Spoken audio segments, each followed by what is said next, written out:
Samantala, masaya rin pong sinalubong ng mga kababayan natin sa Cebu ang pagpasok naman ng taong 2016. Pero sa gitna ng selebrasyon, ilang biktima rin daw ng ligaw na bala ang naitala. May live report si Nico Sereno ng GMA Cebu. Nico? Connie, masayang sinalubong ng mga Cebuano ang year 2016. Ngunit may mangilan-ngilan na biktima ng mga paputok at maging sa ligaw na bala.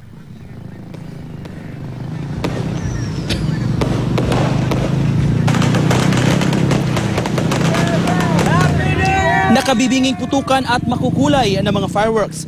Ganito sinalubong ng mga Cebuano ang pagpasok ng taong 2016. Sa Barangay Lorega, San Miguel, enjoy ang mga kabataan sa pagpapaputok sa may kalsada. Ngunit ang iba, sa mas masayang paraan, sinalubong ang New Year. Nagsagawa sila ng mga street party at disco kung saan todo indak ang lahat, mapabata man o matatanda. Ang ibang Katoliko, nagsimba muna para magpasalamat at magdasal. Pinangunahan ni Archbishop Jose Palma ang New Year's Midnight Mass sa Cebu Metropolitan Cathedral. Habang magpapalit ang taon, nabulabog naman ang mga residente sa Barangay Inayawan, Cebu City sa nangyaring sunog.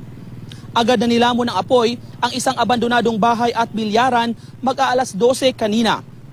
Pinaniniwala ang itinapon na upos ng sigarilyo ang dahilan ng sunog. Kasabay naman ng pagpalit ng taon ang pagsidatingan ng mga nabiktima ng paputok. Sa Cebu City Medical Center, mula kahapon hanggang kaninang madaling araw, 7 firecracker victims ang naisugod sa ospital. Isang 22 anyos na dalaga na kinilalang si Juna May Diaz ang nabiktima ng ligaw na bala sa Barangay Dulho, Fatima. Sinasabing bumibili lang ng load ang dalaga nang natamaan ito sa binti ng bala. Samantala, sa Vicente Soto Memorial Medical Center naman, isang 12 taong gulang na batang babae ang tinamaan din ng stray bullet. Nanonood lang sana ng fireworks ang biktima sa Barangay Capitol site nang biglang natamaan ang paa nito. May 5 pang ibang firecracker-related injuries na naisugod sa ospital. Patuloy pa, Connie, na iniimbestigahan ng mga pulis ang mga insidente ng ligaw na bala para maitukoy kung sino ang responsable nito. Yan ang latest mula dito sa Cebu. Happy New Year, Connie. Happy New Year din sa inyo dyan. Nico Sereno ng GMA Cebu.